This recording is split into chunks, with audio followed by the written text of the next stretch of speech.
Okay, I'm not quite sure which way Aaron is looking at this. It sounds like you're looking at it like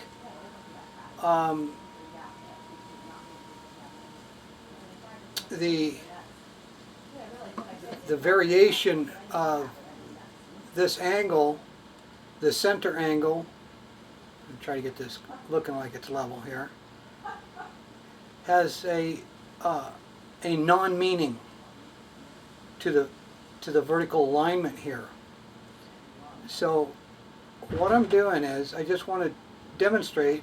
I'm going to take this out of that hole because it's not a round circle. My funnel has got a stem on it. So this pivot goes around the circle like this, and as long as this elliptical circle is centered on the bottom, it stays, as long as it's centered, it stays vertical. But if it's tilted to one side, I'll show you the inside. So it's tilted to one side, even a half a degree. You can see on this surface here that's a level right there. You see, point right here. So that's about, say that's level. Now if you tilt it over just a smidge, we're just talking about a little tiny bit, then, let me see here, this side here is higher than this side. Let me twist that camera a little bit. Oop. There.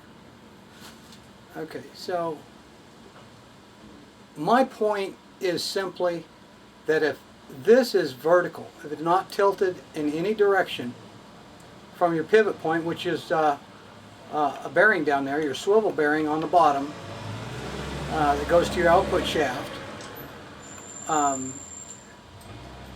if it stays vertical, then you don't have a high spot, you don't have a low spot. It can be tilted forward, and you're going to have a low spot up here and a high spot back here. So this is the only dimensional thing that I'm trying to relate, is if this stays on this vertical plane right here, this shaft cannot go up and down, and it never will, never, because the base is in a solid bearing. It cannot go farther down than that, and the transition coupler up here can't go up and down. If you have this going up and down because of a tilt, again here's our tilt that I'm referencing, this tilt here, either forward or backward or side to side. If this is not perfectly elliptically aligned to this point, it's going to be going, this shaft itself will be lifting. So when it goes to the transition coupler, it's going to be binding up against your bearings. This shaft is at a set distance. The transition coupler is set at a set distance. So this is the only point that I am bringing to issue. I'm not talking anything about the elliptical field of the speed that it travels, how fast it travels, at any of the different points of the elliptical angle. I'm simply talking about the bearings binding, which will ruin any kind of attempt to capture the gravitational movement. All of it.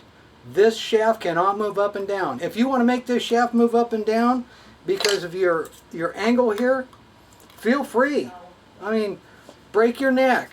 Try to accomplish something that is out of sync with any kind of mechanical engineering as far as gravity. This is going to go downhill all the time. You set that on there, it's going to go to wherever you put it. It's tilted forward, it's going to fall to the front. I'm telling you, you cannot collect any kind of gravitational motion off of this machine if this angle is not perfectly true. It has to be absolutely perfectly true so the bearings don't bind up. And if your you're lifting it, let me put it at this angle. If you're lifting it over here, it's going to slow down. And when it gets to this side, it's going to go fast. If it gets over here, it's going to go slower and slower and slower until it goes so far, it's going to be pushing on this bearing surface on top of your transition coupler. So, you know, break your neck again, because this is a solid fact, and there's no disputing that if this angle is off, forwards, backwards, side to side, you're going to be losing your mechanical advantage entirely. So, Aaron, I'm not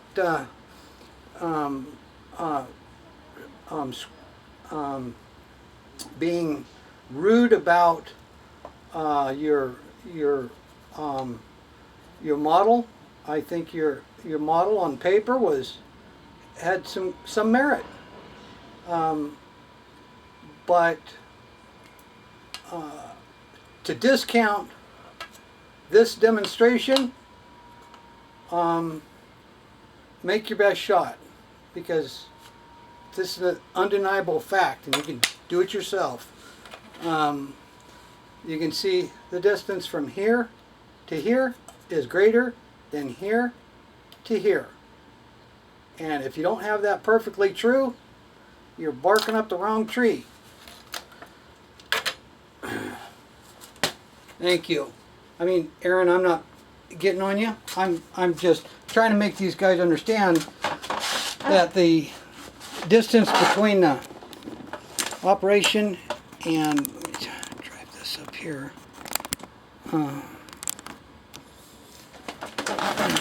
Scoot back here a little bit. Anyway, I was just trying to propose that this vertical angle, let me zoom this thing out. Ooh, wait, I gotta get this out. Okay, the vertical angle, grab that. Sorry for all this kind of nonsense. Ooh, that thing's tight. My pencil won't come out that way. It's real easy to see. You tilt it one way, you tilt it the other way. This angle is higher than this one. So if this thing is perfectly flat, your bearing with a very small amount of tilt will fly down the hill. And if it's going to be lifting up the hill on this side, you lost the whole game. This circle, not an ellipse, this won't travel in an ellipse on that transition coupler. It could only travel in an ellipse on top as it throws it from side to side, as your demonstration clearly showed. I love that idea of it, throwing it around. But when it gets to the first gimbal, and through the first gimbal with the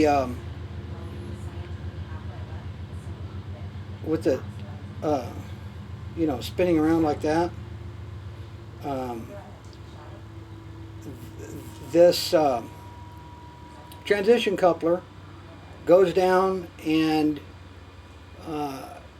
if you, let's say you've got 100% on top of the very first driver that's elliptical, then you take the distance between the fulcrum, or the gimbal, and the transition coupler bearing, and that's say it's about 8%, the size of the pencil, about 8%, maybe 10, and then you drop that down to the transition coupler, which has another percentage reduction in the elliptical flip, and you get down to from 10% or 8% down to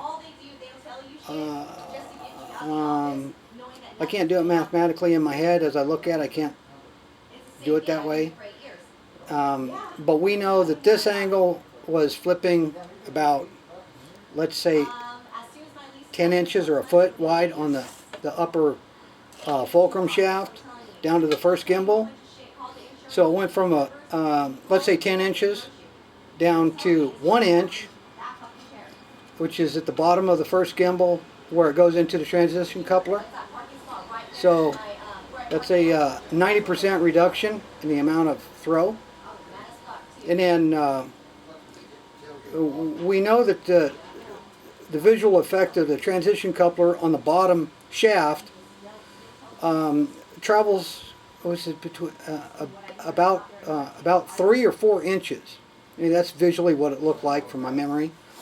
And so we know that this shaft down here is only traveling on the top of it about 2 to 4 inches in a circular path, and that's carrying the weight all the way down at the bottom where this other fulcrum is on the bearing. And then the weight or the load is off to the side. So we know all those variable details that can be adjusted. At any rate, I just wanted to make sure everybody was using a center guide, and I did figure out the center guide, how to make this elliptical, or this orbit up here. I did figure out how to mechanically make sure this is true to the center of the load fulcrum. I did figure that out. And it's a simple operation about making a cone as long as the shaft. If you make the cone as long as the shaft, you'd be making a perfect cone. You know, something that looks like that, not this part. It doesn't matter. I mean, you could make it like this. Yeah, you could. As long as this part down here fits exactly on the bearing the way the shaft does. You can slide it over the shaft, whatever you want to do. And this area up here, we're looking for a perfect circle. Being off a little bit, you don't really want that. You want a flat surface. But at any rate, you make a cone. I think I'm going to make mine out of like a sheet metal. Cut out the dimensions, and then put a center hole, a top plate in the center hole, so I can spin this around in a circle, and I know exactly the center. And in that way, I can set the top bearing where it should be. And then, of course, you got to have the transition coupler, which is another whole engineering feat. That's a lot of math and conscientious decision making about the offset and the type of bearings. In my estimation, you have to have one solid vertical or 90-degree bearing and one spherical roller bearing or the like, because the transition coupler is set to the angle of the upper shaft, and as it travels, we know that it travels around in a circle. But this is always a constant angle here. You can see that in the videos. But the bottom one has to be a pivoting bearing, because maybe I got it backwards. It's been a couple days since I looked at the video. But there's definitely some consideration has to go into that. I'm going to get out of here. This has been too long. God bless you guys. I'll show you a quick look at my shop. I flipped this around here. Sorry.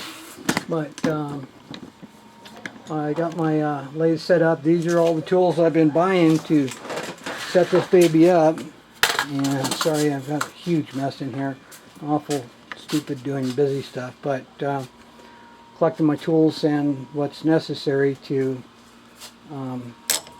here's my indexing deal and everything else. Tools and equipment, and you name it, it's here. I'm ripping ready to go. Alright, thanks. Bye everybody. God bless.